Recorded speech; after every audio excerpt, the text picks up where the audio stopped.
abilities. This man was running 4-minute miles in college, which I don't know if any of you have tried to do that. I don't know how it's humanly possible, but how fast can you still run a mile, Chuck? Oh, man, give me 15 minutes. I'll be happy. I don't run anymore. I shuffle. And if I don't shuffle, I walk. But I do a lot of walking. Well, that was during the day, all this, that was during the day. So things changed. And I tried really hard too. Every day I tried hard. So I didn't know it was going to get me this far.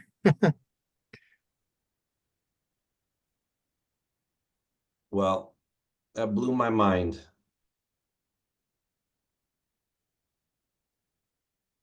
$4 minutes is fast. Yeah, it is um if you follow the group, it seems like they can carry you through. And that's basically, that was during that time, running a 404 that was at that time, that was my strategy.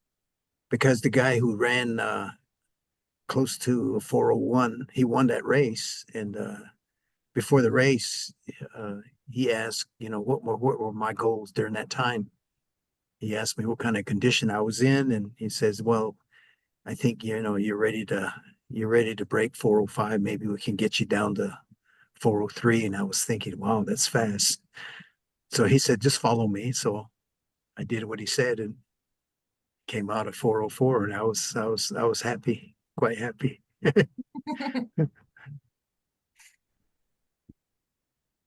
Yeah, that's never worked for me. I followed him for the first 15 seconds and then was like, let him go. Nah, you can go. All right. Well, we're 9 minutes past, which is what I run the mile in. And so we'll go ahead and get started. We're still missing a handful of people, but we're not going to wait any longer than this. So thank you all for coming. And I'm going to turn it over to Kelsey for an intro. All right. So just a welcome introduction. If everybody could introduce themselves and their current role or location that they're at. We have quite a few new members, and so I know we just did this on the last one, but that way everyone can get the chance to know each other's name and what they're doing. I will start. I'm Kelsey McKnight, and I'm at the Board of Education. I'm the executive secretary for YIC and chronic absenteeism. And then I will jump into the question, which is, what is your childhood dream job? My dream job was always to be a police officer. So yeah, go ahead, Benji. I'm Benji with USBE and YIC, and I told my team this morning. I really don't have much of a memory of like having some childhood dream job. I mean, it was probably to be a football player, I think, until I was 12 and got a concussion, and then was like, all right, not that. So yeah, that's probably all it was for me. Amanda, go ahead. Before I introduce myself, I'm going to respond to the question in the chat. So unfortunately, Leah will have to create some kind of an account. Zoom did some kind of update, and it's now requiring everybody has an account to access them.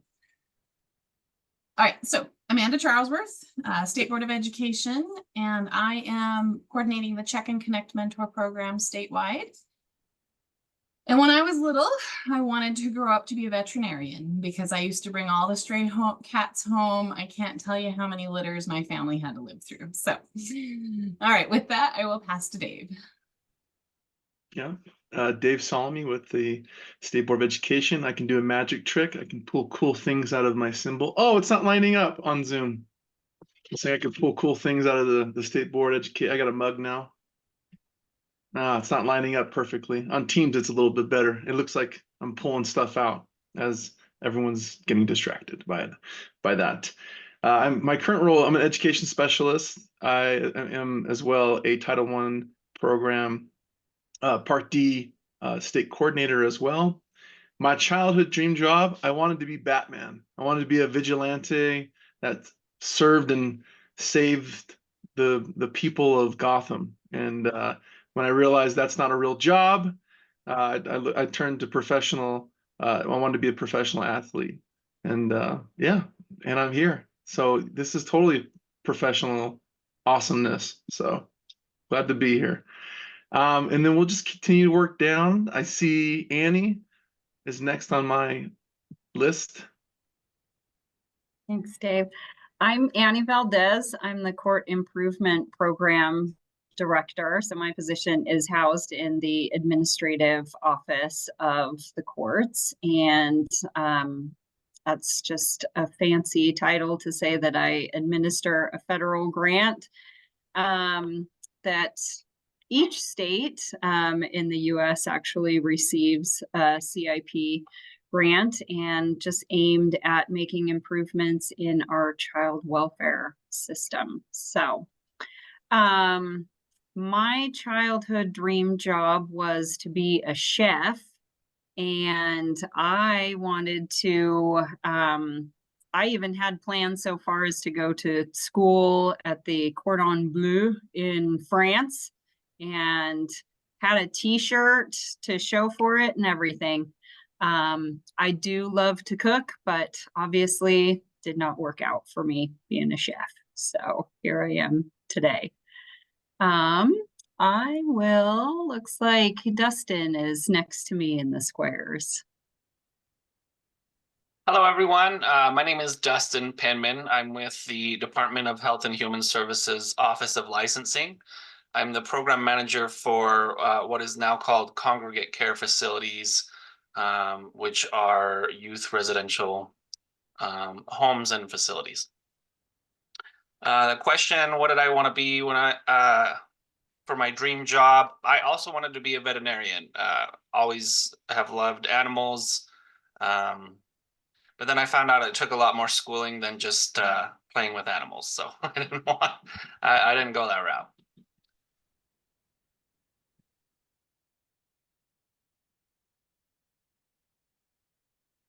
And Chuck, why don't we go to you? Okay, hello guys, girls, people. You know, I had a lot of, I guess, dreams, but I think the dream that I wanted to become was a teacher. You know, born and raised on a reservation, we didn't have American Indian teachers. And, you know, through my education career, K-12, I probably had maybe 3 in those years. So when I saw the teachers there that were American Indian, that's basically, you know, that's basically what I wanted to be, was a teacher. So I was a high school teacher for 16 years before I became administrator. And so here I am. I serve as the American Indian Education Specialist here at USBE. And there are 20 sites all over the state. And we serve over 7,000 American Indian Alaska Native students, K-12. So now my dream job is USBE.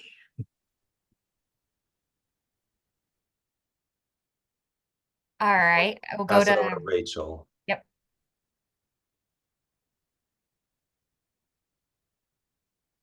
Or Carrie. How about Okay, I got it. Oh, Just okay, give me all a right. second, Benji. Had to just find the unmute button. I'm trying to actually move this a little higher so I can not have to bend down here, but anyway, it's the screen's not letting me do it. Okay, Rachel Edwards. I am the program director for community programs with juvenile justice and youth services. And apologize, I was a little late. I was just trying to get on and had to update my account apparently. So Apologize for that. What I wanted to be when I grew up, actually, I wanted to be a dental hygienist. I thought that, I could make some pretty good money just working 3 days a week. But then I took the biomed core and figured I cannot pronounce those medical words very well. So I thought I better not go in that direction. So I ended up going into social work instead because there was really not a lot of math involved. So there you go. And let's see, I don't know who's next on my screen. Amanda went, Annie went, Dave went. It's either Carrie or Leah. So Leah, go right ahead. Hi there, and also sorry I was late. Zoom and I were not getting along this afternoon. I'm Leah Colburn with the Office of Substance Use and Mental Health within the Utah Department of Health and Human Services. I am the administrator over children and adult mental health, and we oversee mental health service provision within the public mental health system. So I don't know how far back we're going with childhood dream job, but I'll go with one that I'm very proud to say was my childhood dream job. When I was 6, I really wanted to be a bagger at the grocery store. So self-scan is like the best as an adult now because I get to live out that childhood dream. Okay. I'll have to go shopping with you sometime, Leah. You can bag my groceries all day long. Oh my gosh, I love it. Because I do not feel qualified. I can't ever open the plastic bags. I always end up taking like 3 of them at the same time. And they're always having to come over and help me because I don't know what I'm doing wrong, but it looks like I'm stealing every time. So I don't know. You can come. Carrie, how about you? Okay. Yeah. Hi, I'm Carrie Fitt. I am with DSPD. I'm the program specialist for the state match program. And if you probably guys knew Sherry DeVore, I took over her position. So give you some reference.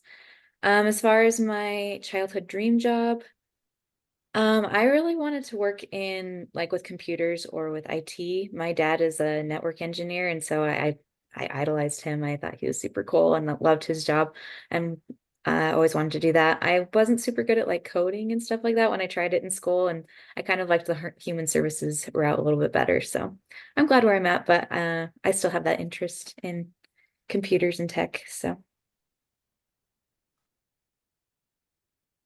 Justin and Jennifer both just joined. So if you want to introduce yourself, what your current role location is, and then what is your childhood dream job? Justin Seeley, Employment Coordinator for Division of Juvenile Justice and Youth Services. Childhood dream job, truck driver. I knew that.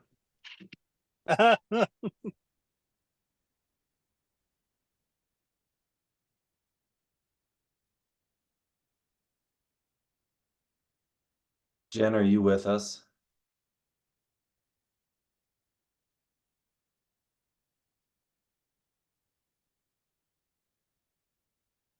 Well, Jen is an admin in Iron School District. So if and her childhood dream was to be a professional salsa dancer, and she did that for a lot of years, and now she's an admin. I don't know if that's true. Oh no, yep, she says yes. See, thumbs up. I was right. Okay. Well, Awesome. thank you for that. Yeah, go ahead, Dave. Yeah, I get the opportunity to discuss kind of our overview of our budget this year. This year we were awarded through our minimum student program grant, 33,043,600 and some counting dust. And we had about that much and a little bit more of requests this year. We had about 35 million requests. And just to kind of give an overview of how, what's decided and what's not decided, it does go through a rigorous process, a lot of meetings, a lot of deliberation, but we're able to announce and share with everybody that we had programs resubmit their more leaner budgets but we're glad to announce that we have been able to balance the budget this year and meet a lot of the needs and new needs of our programs. But again, it's not just our eyes that are on this. We have participation from our LIC meetings. They review and approve budgets, as well as LEAs. They go through the process and follow their own financial regulations and requirements when going through the budget. But we are balanced. Next slide, please. So to kind of give a quick overview of FTEs that we fund through the state of Utah with this grant, we have 15 administrators or directors, 132 teachers, 61 paraeducators, 15 support staff, secretaries, registrars, etc., 10 counselors, 6 mental health and support, and then in the past, we've had 6.5 ETCAs, and so now we're able to support 2 additional ETCAs to our program. And so we're excited to announce that they are in the process of finding people for those positions. So that program, our Education Transition Career Advocate program, is expanding and growing, and 52 mentors across the state. Thanks, David. And I should just add on just a little bit to that. So we support 26 school districts throughout the state directly. And so like you'll see that we only pay for 15 directors. And that's because in some school districts, it's a really small amount. Like we fund like $60,000 to pay for some mentors. And so we don't pay for full admin in that case. So it's just one of their additional duties. And in some places they'll braid funds. So like I said, or like Dave said, the LEAs follow their own individual purchasing requirements and regulations and whatnot. And so sometimes they'll braid funds with like federal funds that are real specific on what can be used. Our YIC funding is it's a state line item. So that 33 million is from the legislature. And because it's state funds, it really doesn't have any regulations to it, other than it needs to support youth in care, right? So as long as it is supporting youth in care, that's about the only real regulation to it. So sometimes the LEAs will use funding that can like only go towards administrative support, and then they use YIC funds to pay for something else. And so that's just a little bit of that. Any questions from the group as far as any of our funding for this upcoming fiscal 25?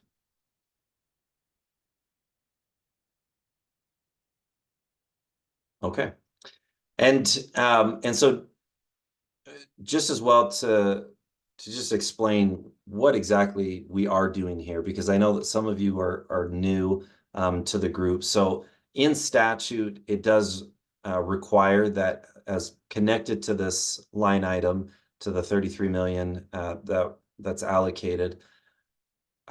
In that same statute, it says that there has to be a committee with all of your different organizations that are here. So JJYS, the courts, DCFS, Health and Human Services, etc. So we're here based on a legislative mandate that we have this group, and one of the specific items that it says in there is that that we would be advised on funding and budgetary items. And so that's why we make sure to always report in our spring meeting of what we're doing. And so if there is any questions or concerns or anything from this group, this is where you do it. So that's why we show and ask. And just so that it's clear as far as LICs, so an LIC is a local committee, so a local interagency committee. And so each school district, then they'll have their own LIC in their school that then meets with different state partners. And so on a local level, the budget is very explicitly being seen by the people in their area. And then, and we require that as part of our grant, that their signatures from the superintendent, the business administrator, and then the LIC approving what that local budget is going to be. So there's a lot of eyes, there's a lot of transparency with these budgets. But that's why we show it to you as well. So, okay, so then last 6 months ago in the fall, we do UCCYIC 2 times a year. So we do a fall and a spring. And so last time that we met, and this is why Jennifer's on with us, there was a specific question proposed to us from Iron School District asking if the amount of specifically DSPD and the vendor Chrysalis in their area, if there is a disproportionate amount of placement of students in their school district compared to the rest of the state. Their Iron is a smaller school district that's in Cedar City, and they have some challenging kids. And so there was a question on, how many Chrysalis homes, how many DSPD placements are there, and is it something that we should consider as far as should we be spreading that love in some way, if that's even possible, what it even looks like. And so for the last 6 months, Julia and Dave and several members of a subcommittee have been meeting once a month to take a look at this. Julia, unfortunately, isn't able to be with us today. Her kids are on spring break right now, and she's being a great mom and spending time with her kids. So we went through this together, and so I'll be presenting, and I'm not the expert on this, but this is what I understand and what came from this, and we'd love to have a conversation by this. So part of what the last 6 months the subcommittee has been doing is taking a look at these service codes that you can see here on the screen. And so in DCFS, there are different levels of codes based on the service needs of the individual, ranking from essentially a low amount of service needed to very extreme. And so we can go to the next slide. And so as this group looked at this, you can see here on this one, so this is a level 6 IRTS or DHX code, which is a very high service code. This is meaning that a student that has this code is someone who needs a lot of help and support.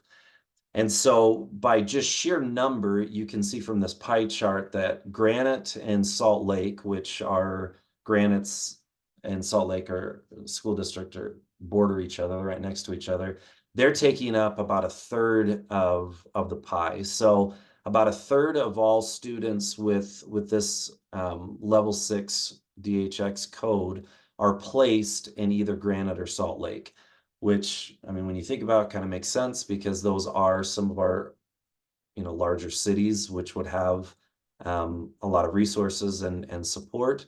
And so they're there, and then it's a substantial drop off as far as percentage, then dropping down to 9%, 7 and 4 and less than 1. So you can see in here that Iron in particular is somewhat in the middle. I mean, it's kind of high middle as far as overall numbers. But then if we go to the next slide, so then Julia and the team drilled down a little bit more to then look at where they looked at both that service code and DSPD, which is what's on the left. And so that's when you take a DSPD out of home placement and that DHX code, and when those are looked at together, you have the county totals one that's on the left, where Salt Lake and Utah County and Davis take up the vast majority. And then on the right is when you isolate just DSPD out of home placements. So when it's just there, then you see where iron then rises up to be number 3 on the chart, and at about 10% of the state total.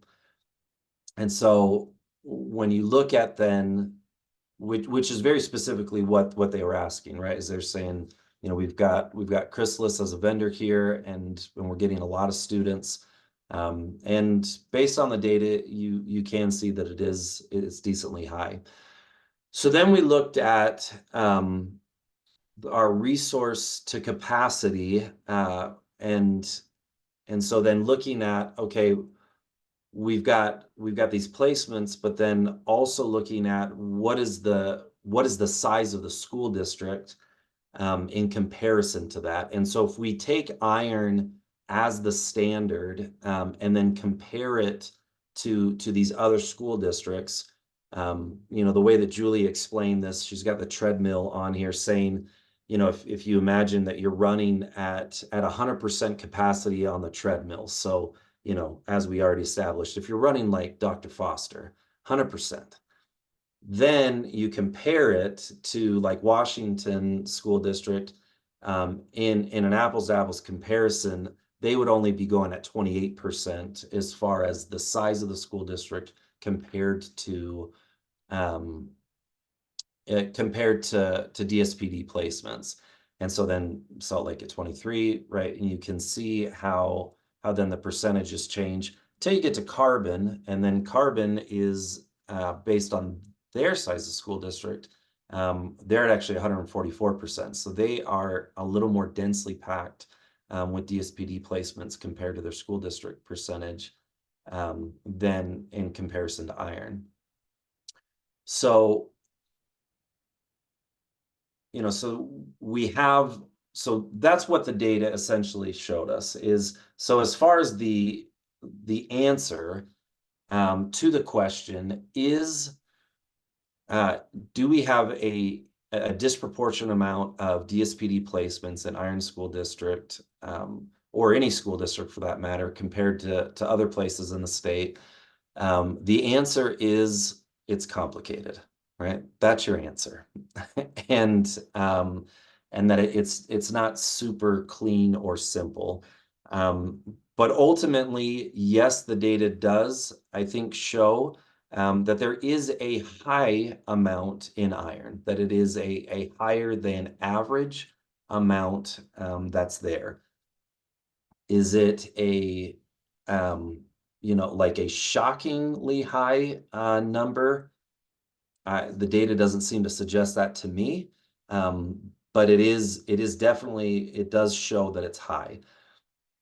So from the last 6 months of going through that and seeing that, part of what you know, Superintendent Hatch, who is the superintendent of Iron School District, part of his question to us was, you know, is this something that should be looked at in legislation, as far as that there being some type of a cap, or that, you know, a certain community can't have more than a certain amount or a certain percentage of you know, of high service code students placed in one area, as to not like overtax the resources that are there.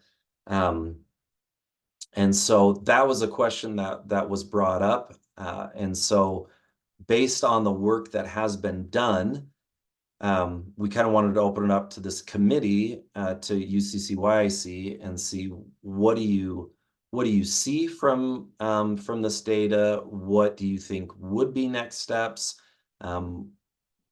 Is legislation something that you think should be pursued or looked at?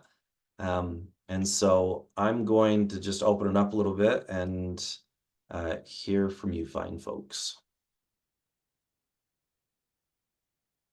Hey, Benji, just a couple questions in terms of that, you know, the Iron School District, you know, that the Paiute tribe is close by to the Iron School District as well as San Juan.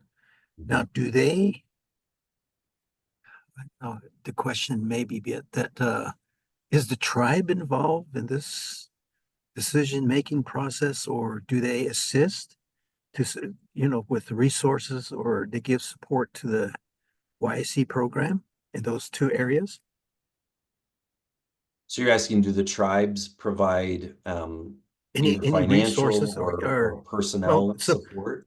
Yeah, support. I think that I think financially, I'm not so sure that they can stand alone, but I think the resources that they can receive from the tribe. Again, I'm looking at the proximity of the Paiute reservation, and a lot of their students attend Washington School District as well as Iron School District. Hey, I can unmute now, Benji, if I may. Hey. Sorry, I was having technical difficulties. So as far as resources from I can't speak for financial resources, but as far as resources that we have a liaison between the school district and the tribe, we do. They sit at the district level, and then we have people that work with our native students throughout all of the school district. As far as the financial is concerned, I can't speak to that. I don't know.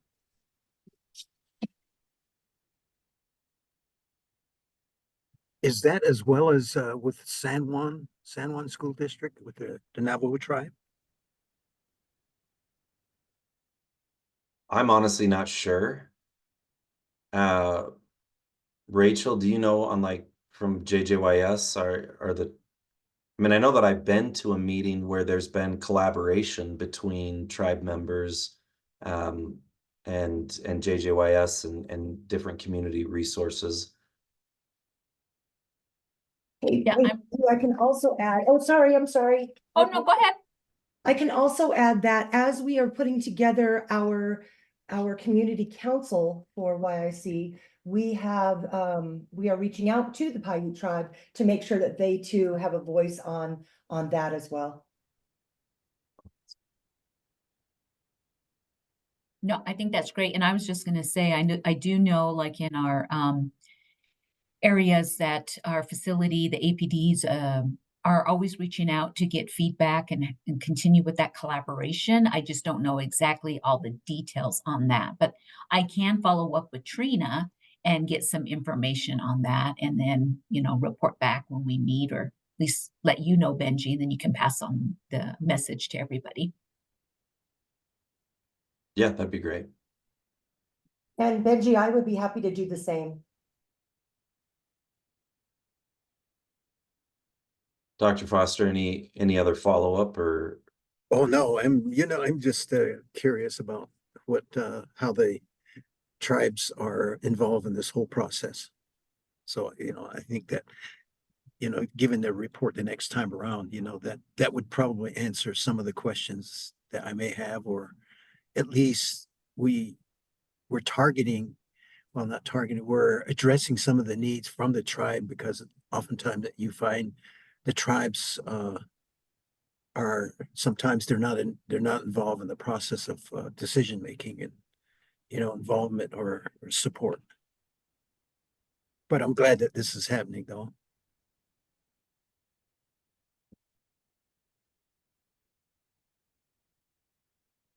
Any other thoughts or questions or ahas? So Benji, to clarify, is the question more in regards to, is there a need to limit the placements in a certain area based on the school need? Yes. So I guess I'm wondering with that, like in recognition of why agencies are opening, sustainability of agencies, staffing of agencies, and all of that, right? Like there is a reason that agencies tend to lean towards southern part of the state or this part of the state or that part of the state.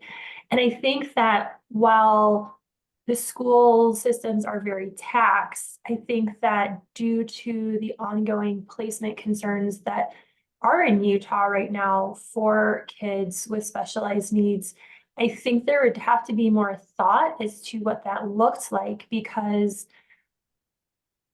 there's, I mean, like I said, there's reasons agencies open in certain areas of the state, and I don't think it's intentional to put burden on a school district. So I think just more conversation would have to be had with that.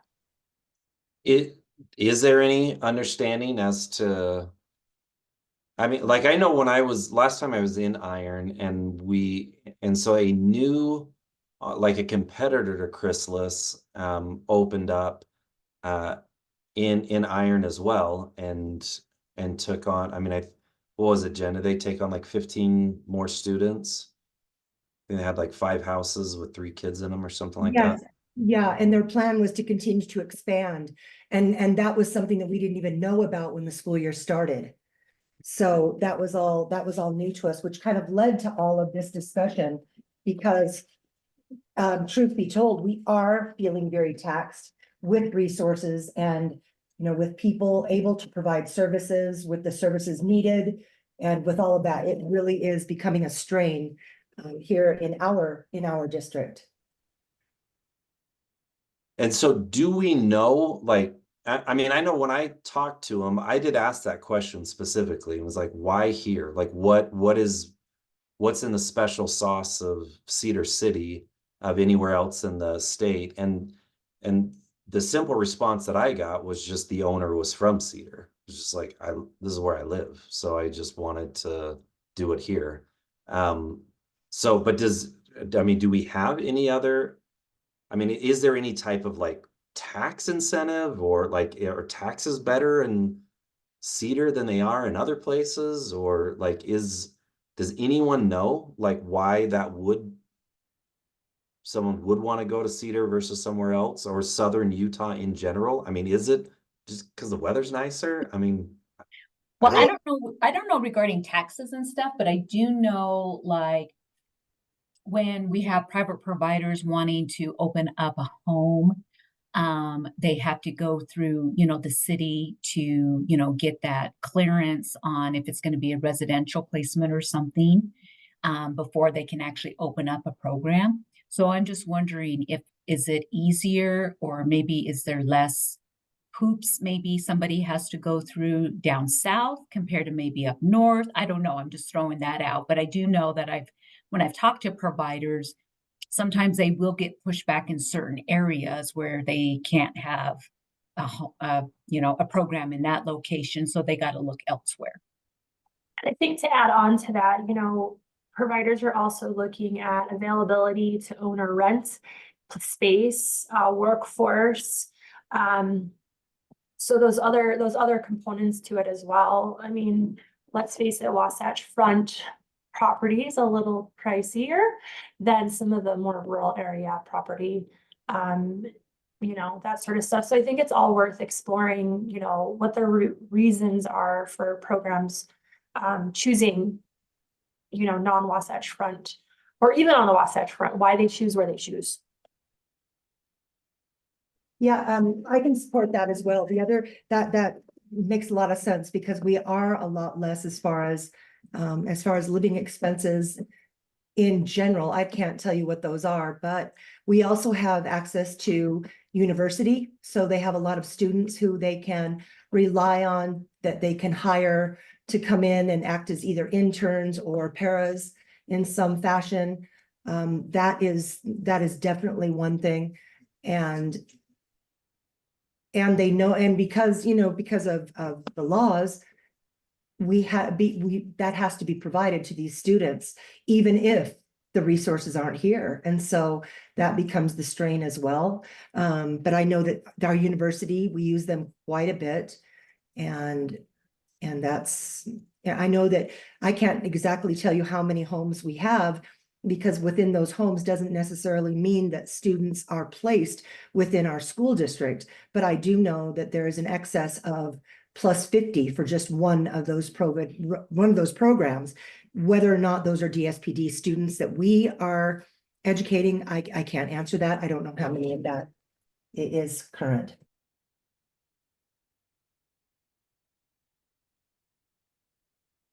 Justin, I know you're with licensing. Do you have any thoughts or insights on this? From a licensing standpoint, at least from our office, the process is all the same. So I don't know of any benefit from our office as far as location, but some of what has already been said definitely rings true. There are city authorities that are easier to get a business license from. And it kind of depends on who you know in a lot of ways, certain circumstances that way, at least that we've seen. Some jurisdictions are a lot stricter on what they want to allow within those counties as far as services and providers.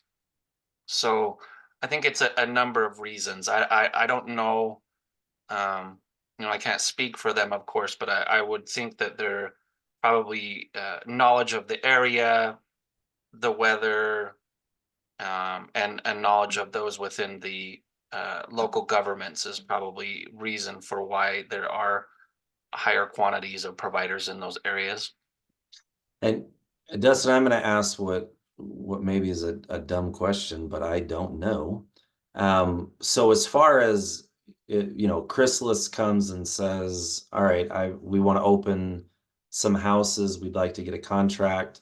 They get a house, they get a business license through whatever city they're in, because Chrysalis is all over the state, right? Like I know they're not just in Cedar, right? So they've got them all over.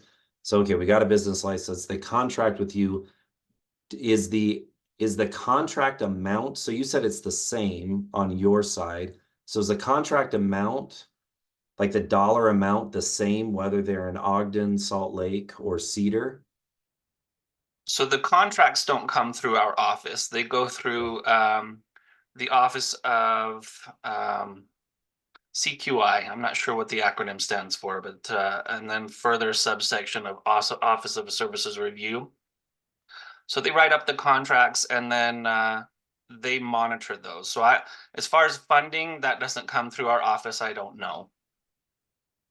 I guess I was just wondering, like, if it's and I'm using dumb numbers, but the contract's $100,000 in Ogden, Salt Lake, or Cedar, but my expenses are less in Cedar, right? Like if rent is just less than that, profitability, right, would say, well then, yeah, let me, if it's not looked at differently, right? If it's you get the same amount of money per child, like cost per child or whatever, I mean, that would make logical sense, right? To say, well, then I'm going to try to find the cheapest rent I can possibly find because I'm a business. And so I'm going to. Yeah, that makes sense to me as well. I don't know, like I said, numbers wise, I would think that there wouldn't be numbers higher just for certain providers. It would probably be the same. But as you said, if it's cheaper to run a program there, and the funding is the same, it would make sense to be in that area. But does anyone on this call know if that's actually the case? I mean, I just like that was just made up, right? Like I just thought that but who would know that? Like who could we even like ask? Hey, Benji, I do know that depending on the student, you brought that up in the beginning on their level of student. I do know that is there's some flexibility with the level of pay per type of student, which is why we started getting in a little bit more, quite a few more difficult students in which to work. But as far as the overall, I don't know that.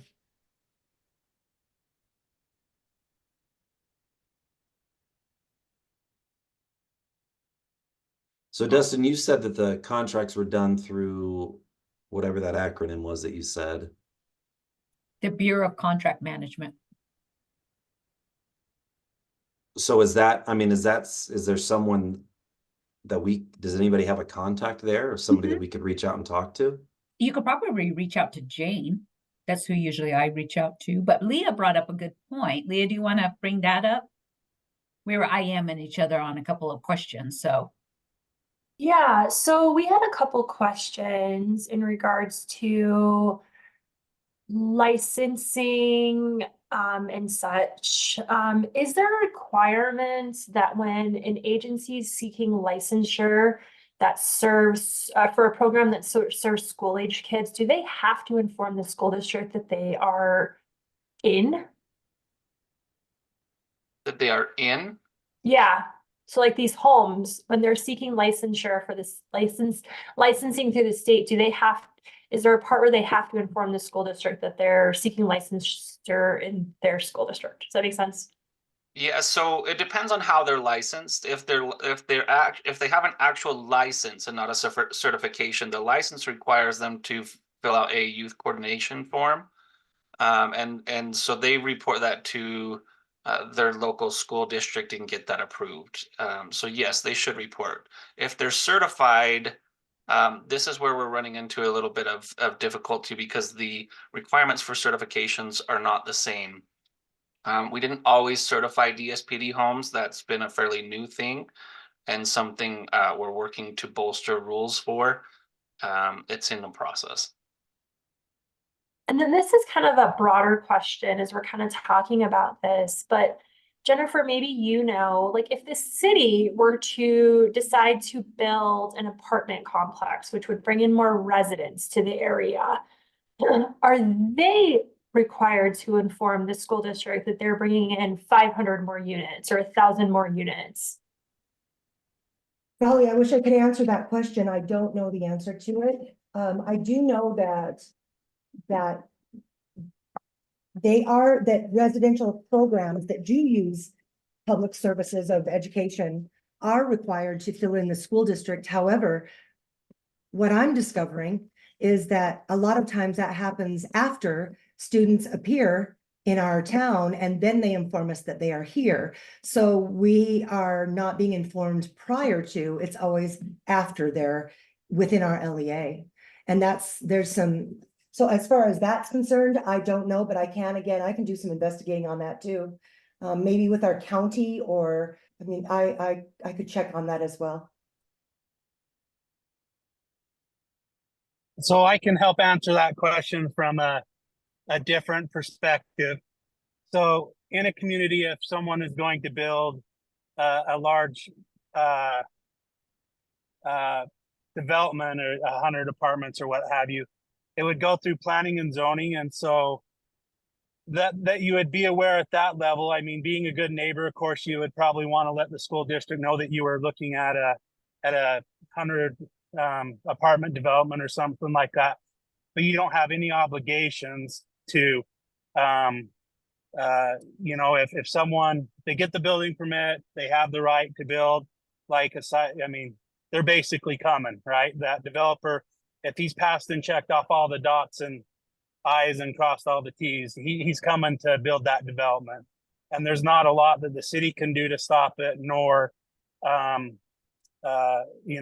far as discourage it from happening. Now, if you're talking about they're wanting to annex land in from a county perspective and want to annex into the city, then that's where a city has the ability to say, well, we're not willing, we'll do half-acre lots, but we're not going to allow high-density housing to occur. So that's kind of where your checks and balance comes in that way. What's your thought process behind that, Leah? Well, I'm just kind of thinking, right? Like, as school districts, and mind you, I have to preface this, I am no expert in this in any capacity.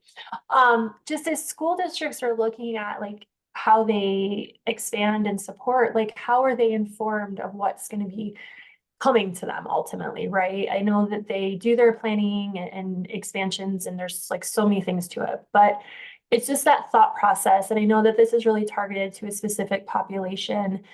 This group is, but there has to be some ability to support business and expansion and access to safe placements for students, but also work with the school districts to ensure that you know, there is support available and school districts aren't feeling overburdened. So I was just more kind of curious as to how school districts plan when they know there's a big development coming or something like that. Maybe there's some lessons gleaned from that model. I don't know.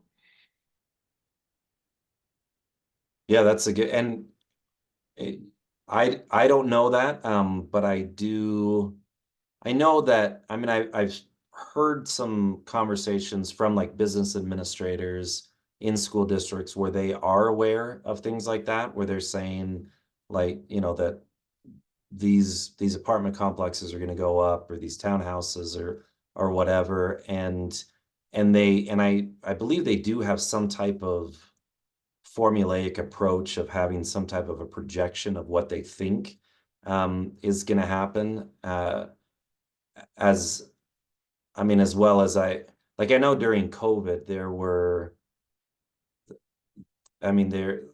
school districts that were because so many people started going virtual, right? And so then that virtual school was taking the money, or was taking the WPUs from, and so, I mean, at the time I was in Ogden School District, and I know they would talk about how, you know, we've got like 1,000 children in Ogden that we're not getting a WPU for, that are, you know, out virtual or to a charter school or a private school, or just going out of our boundaries, or, you know, whatever.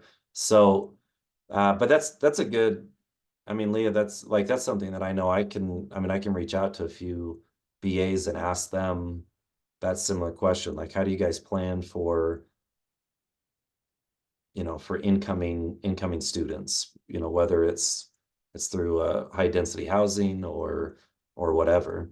And yeah, maybe there's something we can learn from that as well. Benji, in addition, to add to that, and I don't know, you know, take this for what it is worth. I was approached with a question because we know that a lot of the homes that we have are not necessarily the apartment slash townhome type places. These are literal homes that are being purchased within certain neighborhoods, within, you know, many different neighborhoods that are zoned for whatever it is. But because a lot of these the people who are being placed in these homes fall under the DSPD services. Those homes, from what I was asked, I was asked if those homes had to be licensed the same way that DCFS homes had to be licensed. And I could not answer that question. I did not know, but that did come as a concern on perhaps why so many students are being placed, because maybe there's not the same law or the same expectations or whatever the case may be for those students when they can stay in a house with 3 or less. It doesn't constitute then a group home or a residential home, and now they're flying under that DSPD regulation. I couldn't answer that question. Dustin, I saw you like shaking your head. Do you? Yeah, I'm not sure what the question was, but that is correct. Certification is much easier to obtain, and almost all DSPD placements are in certified homes, either certified or host homes, unless they meet that threshold of 4 or higher. They don't have to have business licenses. They don't have fee requirements. A number of other requirements are excluded from certification versus licensure, but that is statewide. It's not specific to Iron County or any of those higher concentrated areas. But that's also, Dustin, where you're saying that some rules are being looked at to make some adjustment to that. Yes. And I mean, do you know, can you give any more information on when you say they're being looked at, like legally, they're being looked at by so just the process, if we're looking at DCFS placements, the majority of those are in proctor homes or foster homes. Occasionally they're in a residential facility, depending on their need of the placement, of course. But the rules for a licensed facility require much more in the initial processes. They require business licenses, health inspections, fire inspections, and you know, a number of other different policies for behavior management, etc. For DSPD, in the initial stages, they were looking for homes, places to put individuals, and so that hasn't caught up to match the health and safety needs.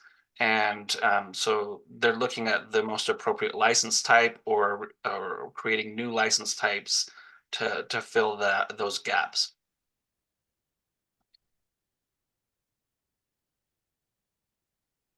Quick question, is education a part of that?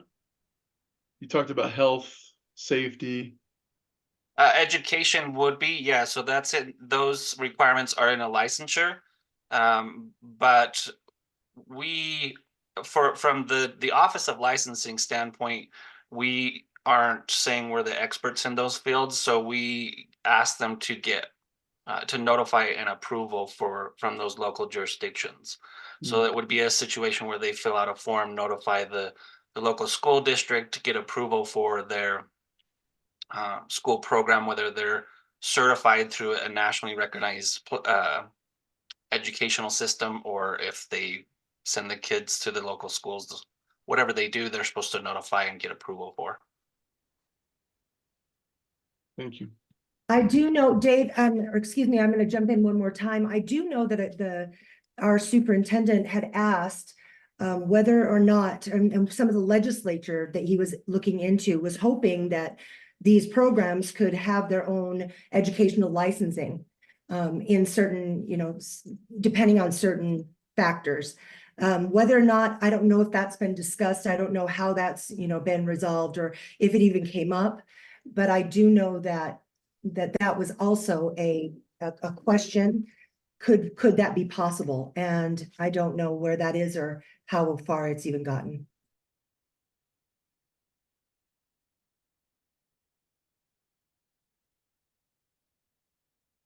And I know I don't know any info on that at all.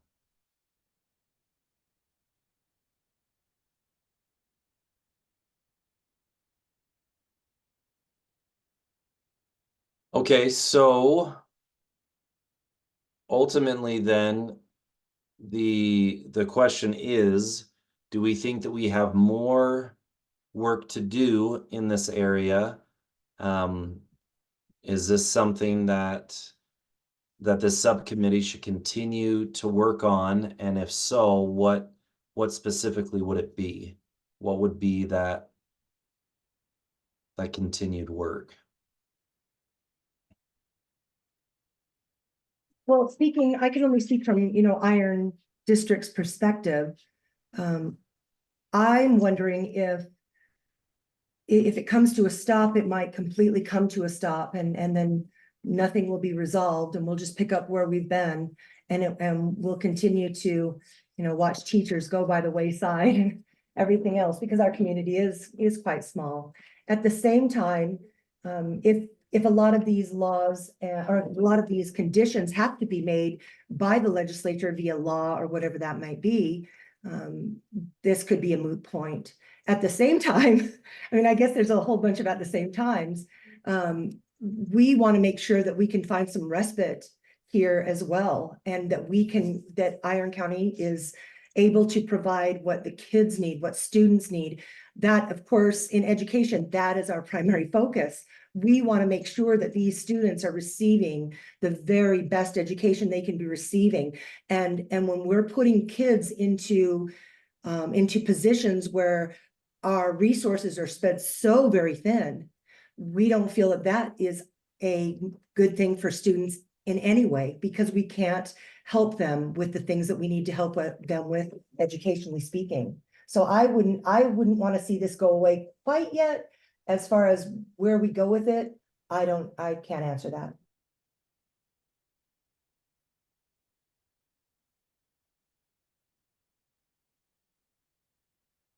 Well, I think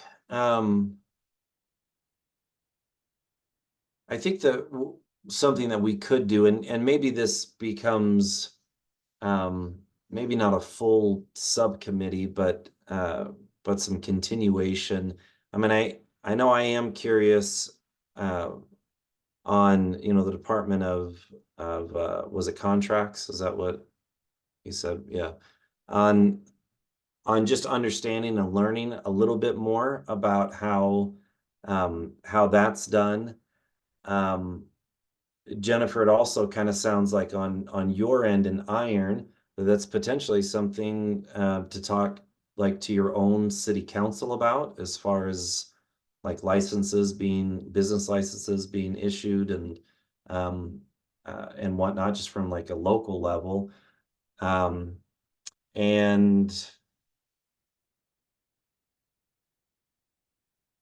so, I mean, I'll definitely be curious to get updates, Dustin, as far as like any additional rules as far as the certified homes as opposed to what's the other called? Licensed homes? What did you? Yeah. Yeah, Okay. certified and versus licensed.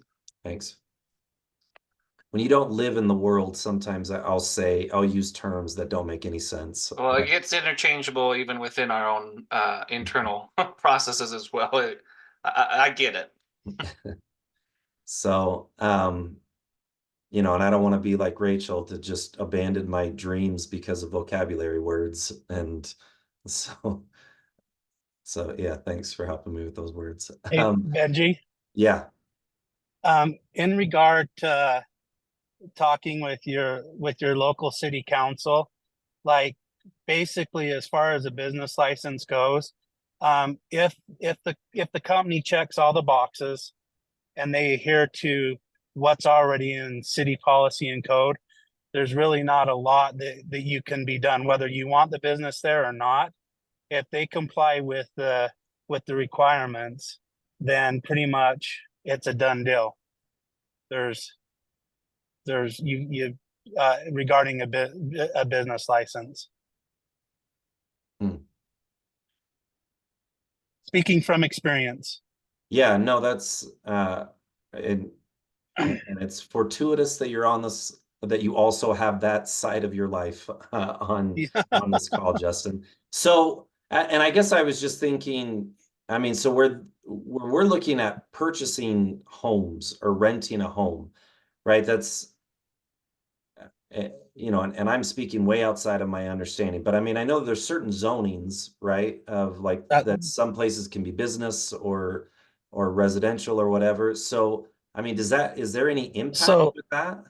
No, so these particular homes, if they file underneath the DSPD or a protected class, right, then basically they're able to go where in the middle of a residential community, wherever that might be, right? When they talk about the numbers and the sizes, like our city code specifically talks about 3 or less individuals can be within the home, and there's a proximity of how, like, kind of how many can be in that direct area, right? So you don't create a campus kind of thing. But aside from that, like, you can, they're protected underneath that class. So there's no cap then from like the business license side. No. Other than like you're saying, so you can't buy like an entire street. That's correct. You can't buy an entire street, but you can have these homes. And specifically, Chrysalis was it was a question on what that would look like within our community and where we would be with that. So so kind of, as far as we're talking apple to apple, as far as with the type of businesses that we're talking. Interesting. Okay. Well, thank you. Yeah, that's helpful. All right. Well, I think then there still are some questions that we can look at. Like I said, I'm not sure about a full subcommittee, but I think we can continue to look and ask some questions to the Department of Contracts. And I will say, I mean, as far as, just so that it's clear with this group as well, as far as what this process has done for us in our funding with YIC, one of the questions that auditors will ask us is has to do with equity of funding, right? Is they'll say, you know, why did you fund Granite School District 5 million and you gave 1 million to Salt Lake? Or when you break down, and they'll look at cost per student, right? So they say, why does it cost $2,000 more per student in Box Elder than it does in North San Pete or whatever? So those are questions that they'll ask us.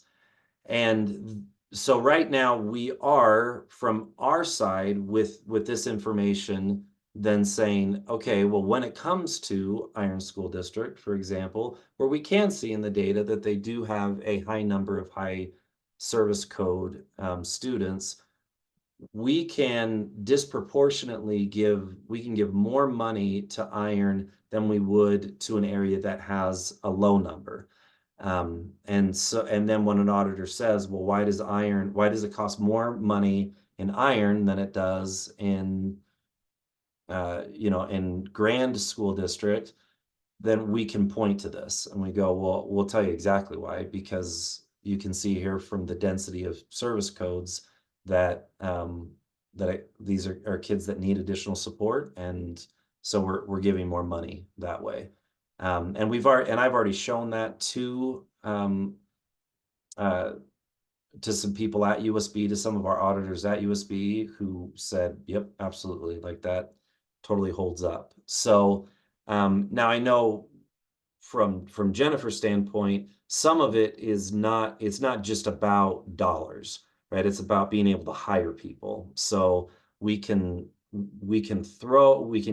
allocate more money, but if they can't fill positions because there aren't enough people willing to take the jobs, then that's a different issue, right? But at least on our part, as far as funding, there's been some action taken from what this data has already given us. So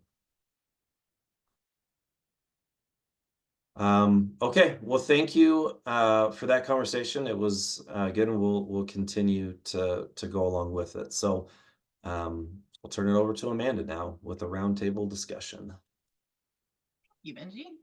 So like we used to do in LTs the before times when we were all together in a room, we'll take a minute to each take a turn and share legislative updates. Kelsey, will you bounce to the next slide for us? So our legislative update comes out of House Bill 82. Finally, USBE has caught up. We are youth in care. So now the next step is to work with our board to get the code changed, but this rule did bring all of our code into it. So we will work that out with the board and get that updated as well. And then we will officially be youth in care. There were some other updates that were kind of related to us, but this was the only one specific to YIC. So with that, we'll do like we did with the introductions and just kind of pass off. And so the next person on my screen is Annie Valdez. Amanda. So we actually are having a meeting tomorrow to sit down with our law clerks, and we've got a pretty large team that's going to be taking a look at specific bills that are going to impact the juvenile court. And I'm currently looking at a full page of them right now that looks like we've got, sorry, just scrolling. We've got 51 bills that we will be looking at that in some respect may have various impacts to the court. So I will not enumerate all of those and bore everyone to death with everything that the courts will be looking at. But that's pretty typical for us, that there are generally a number of things that we need to consider. So our meeting tomorrow, just to share a little highlight, is typically we look at impacts that will take place to our information system, care, if we need to update statute codes. There's been a lot of recodification over the last couple of years that have been pretty impactful, making those updates in our information system. We need to look at probation policies that might be impacted. We have training documents for our judicial staff, our judicial assistant staff, I should say, that we need to consider if those things need to be updated. Obviously, the courts have an internet page where we provide hopefully what is the most up-to-date information to the public. And so we want to make sure that we're cross-referencing any changes and making updates there. We have Utah rules of juvenile procedure that we want to make sure don't need to be updated if there's been changes. Our judges also have a bench book that provides, a guide for, various practices within the court. So obviously when there are law changes, then there can be implications there. So we need to take a look at if we need updates. And then one that we just recently added is taking a look at our various workload studies that we have within the courts. We look at the caseloads of, our judges, our judicial staff. We have a probation weighted caseload study just to see if there are significant impacts again from any legislation that might be adding additional workloads to any of our staff within the judiciary. So send us some good vibes for our meeting tomorrow, because there's 50 plus is a lot to kind of go through and consider if we've got any implications for all of those. But that's what we are typically looking at after a legislative session. So we're busy in the court not only during the session, but afterwards, almost more so. So. Well, thank you. I know I didn't share earlier, education had a record number of bills, so we're glad YIC is in their little bubble, because I think there was over 200 bills that Angie and the team are dealing with. So awesome. Thank you. Okay, so next is Dustin. This is my first meeting to this, so I don't have anything that I've brought. I don't know if I have anything to share. No problem. Thank you. That is understandable. And we all know the le.utah.gov website if you need something to do in your evenings, because I know we all have so much free time. So, all right, then we will move on to Dave. Do you need to cover anything? Not in particular. Okay. You were just next, so I don't want to leave you out. Okay, so then that moves us to Carrie. I'm not really super involved in that whole process. I did get an email about what we talked about in legislative stuff, if you want to hear that. I know we're trying to get a bunch of people off the wait list. I think we were given $5 million to take 250 people off the waiting list into services for DSPD. And they also gave us a bunch of extra money to help with kids that are aging out of DCFS and JJYS.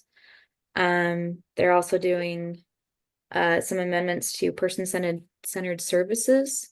So they're just requiring some more information for the legislative committee for those. And sorry, I'm reading through it and telling you at the same time. Multitasking awesomely. So it says it requires the division to provide notice and hold a public hearing if the division changes any rule or policy. And then they're implementing employment preparation programs and additional personally meaningful services and supports for that. And then they're doing some changes to respite care and some supplemental appropriations. So I'll just read those real quick. It allows DCSD for the respite. It allows DSPD to provide, as funding permits, additional compensation to contracted providers who provide therapeutic, recreational, and educational services concurrently in the delivery of overnight respite services. So not really sure exactly what that means, if you guys understand it. And then with the new fiscal year supplemental appropriations, it was included that it allows DSPD providers to use funding appropriated for direct care staff in the past for administrative costs of the provider. So those are just some of the things that I was informed of that was talked about. But like I said, I'm not like super involved in the process. So there's that. Thank you. I would say be thankful personally, but I'm just teasing. All right. So next is Rachel.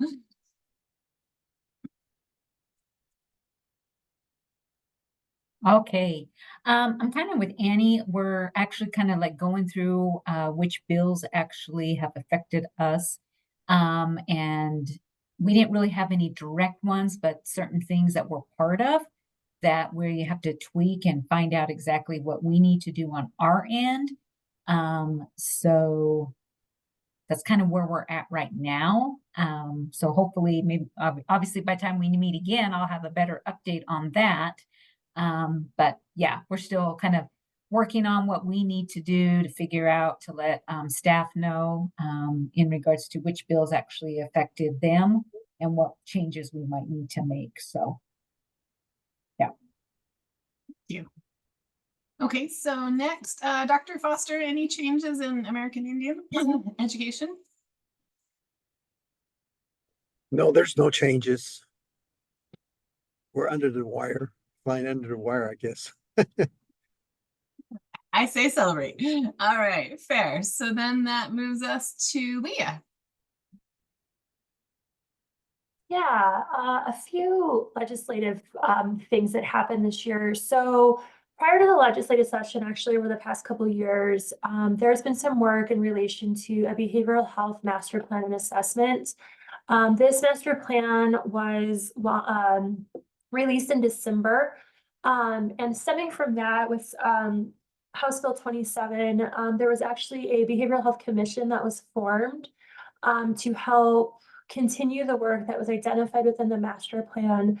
And so that was really exciting that occurred. The Behavioral Health Commission will work in conjunction with my office and has a number of legislatively appointed positions on that. Additionally, as well, there was some Medicaid funding parity for DCFS and JJYS this year that I think is really beneficial for those involved with those systems. There was a number of bills, actually really just one bill that focused on some behavioral health systems amendments in relation to licensure and such. And information from that will be more forthcoming. And then DOPL, Department of Professional Licensing, has made some changes to the requirements for mental health licensed professionals related to supervision and hours required. So that is something that the mental health field is looking at. There's probably a few more that I am fully missing, but those were off the top of my head. Well, thank you. That was very detailed for off the top of your head. I'm impressed. All right. So my next square is Justin Seeley. Justin, you have something to share with us? Nope, Rachel covered it. All right. Well, good deal. What about you, Jennifer? Anything that you want to share? Well, I figure since this meeting mostly revolved around Iron County, I just want to say thank you for all of the information and thank you for involving us in this and helping us get to some kind of a resolution where we can really help kids to the best of our ability and not, I'm just very thankful for this. And I know that our superintendent will be thrilled to hear about some of these numbers, and it might allow him then to go forward with legislative type thoughts as well. So thank you. You are welcome, Jennifer, and I will thank you because I know you are a fierce advocate for our students in YIC, and I am thankful to have you on our team. So that wraps up our legislative updates, and I believe I'm passing back to Benji. Yep.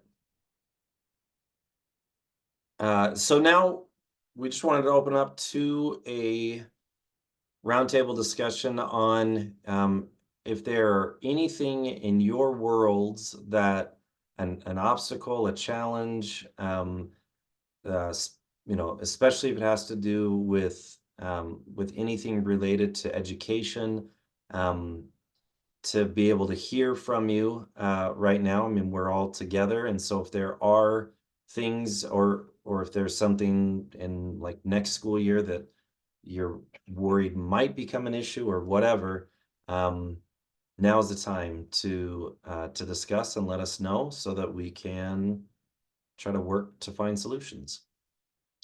So I'm just going to go through my screen as well. So Annie, is there anything from the courts, any type of challenge obstacle that you're having in regards to education? So I'm trying to think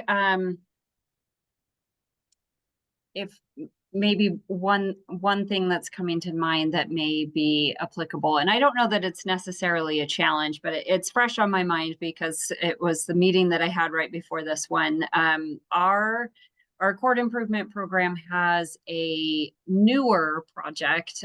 We've just kind of gotten underway in the last year that is focused on parent time and working to make improvements in the quality and the quantity of parent time. And one thing that we were actually just talking about today is trying to help kind of just bolster up opportunities when kids are in care to provide opportunities for parents to be a part of, things that are naturally going on in their lives. So things like school, the school play or, other activities like that that are a little more organic, and can we help kind of, support those things happening as far as helping to kind of move the needle as far as supporting there being more parent time, because this essentially was created out of this general, I think, kind of longstanding feeling that people are dissatisfied with the amount of parent time that kids and parents are having when youth are removed. And so we're looking to just kind of break down any kind of barriers. And part of what we've been doing is first identifying, what those are. So that's just kind of what's coming to mind. And that's not to say that school is a barrier. I think we'd just like to, seek out those opportunities where we can help support parents being a part of, their children's lives as they're living them. So. Yeah, that would make a lot of sense. Like you said, there's a lot of opportunity, right? In parent-teacher conferences and a school play and an athletic event and in something. Yeah, that's when I see my kids the most is at a school function that time. So yeah.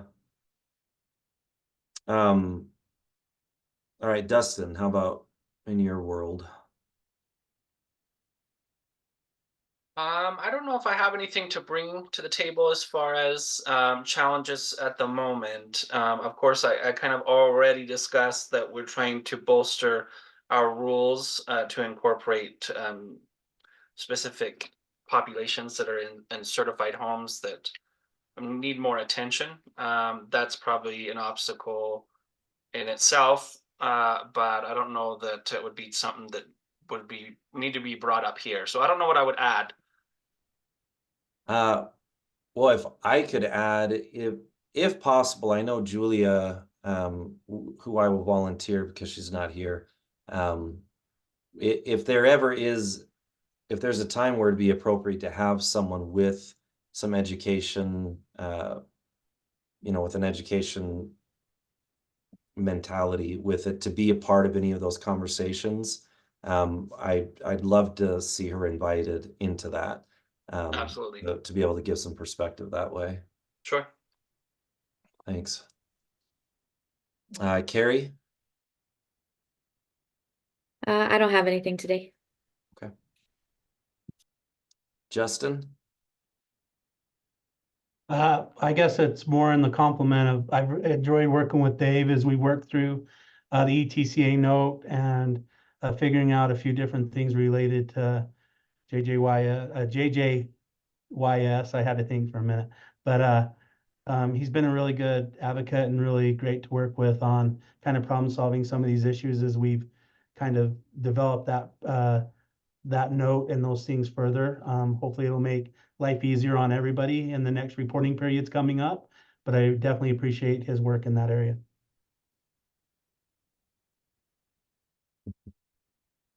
Dr. Foster? Toward the end of end of the academic year, you have graduation.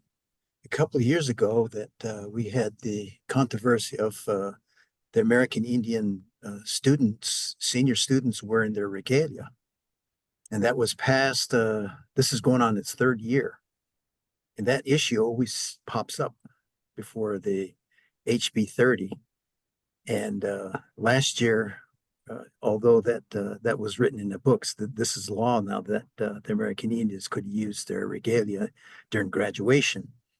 But there was one school district, they took it upon themselves that the HB 30 didn't apply to their school district. But that was all a heavy discussion on that. But that's going to come up again, so this is just an anticipation of having this HB 30 reintroduced to the school districts, that the American Indian can wear their regalia during graduation. So I think that's an accomplishment. The reason why that was written was because it's for the American Indian world. It's a great accomplishment, and that's a celebration because they've reached a point of an accomplishment in their school, and now that chapter closes, and now the next chapter will open after the day after their graduation. And during their lifetime they may receive 4 or 5 of those regalia. With the eagle feather, they could earn that along the way with their accomplishments. So that's just something that just an FYI for everybody. Thank you. Leah?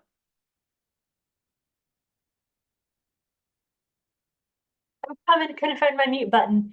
I'm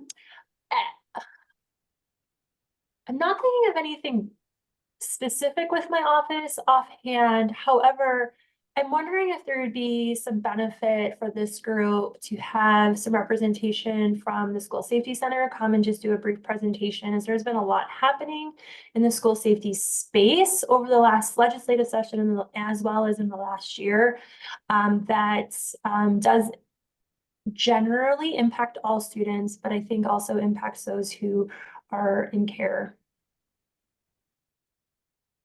So when you say have them present to who? Maybe this group at a future meeting. I don't know. Okay. Yeah, and that, I mean, we work pretty closely with like our YIC team works pretty closely with Tanya and prevention and Chantel and Safe and Healthy Schools. I mean, an interesting thing with that HB 84 actually took a lot of the responsibility away from USBE and put it onto the Department of Safety. So Yeah, so that Matt might be an interesting update. Yeah. Okay. Rachel?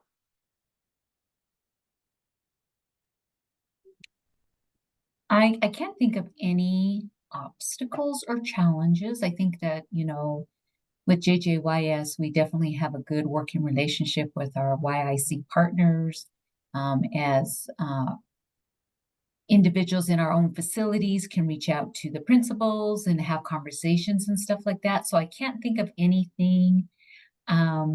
We all already discussed the situation in Iron County and stuff, and I do know that tends to be a need to really figure out what we're going to do there.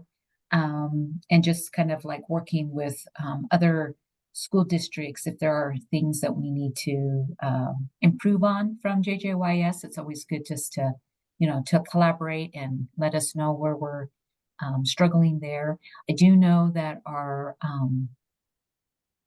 the concerns that we had maybe in the Tooele area is a lot better now. So that's a good thing. And so, yeah, but again, I haven't heard anything, so I'm thinking no news is good news.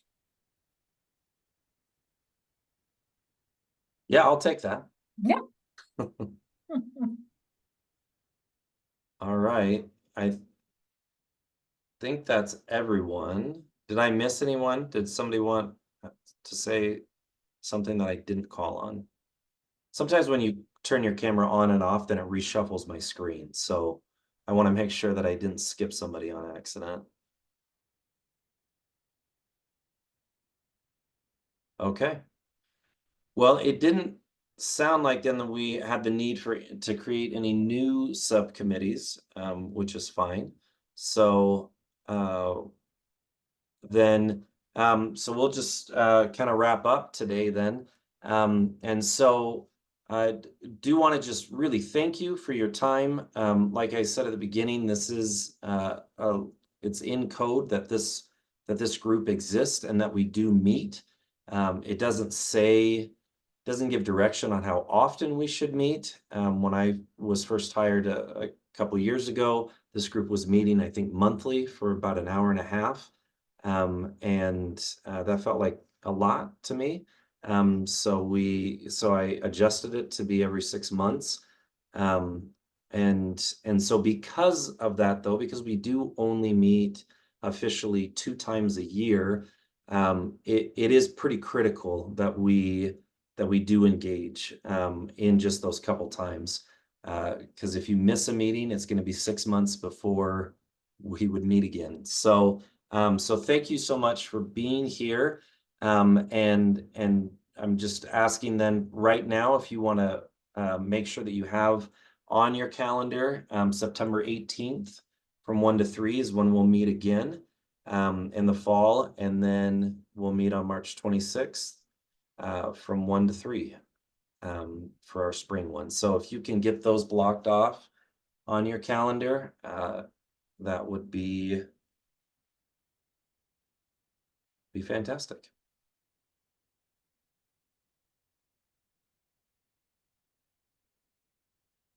And with that, thank you so much.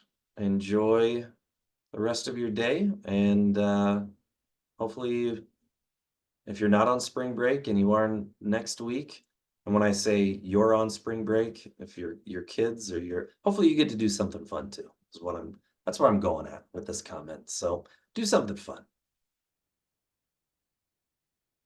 All right. Thanks, everyone. Thank Hey, thank you. you.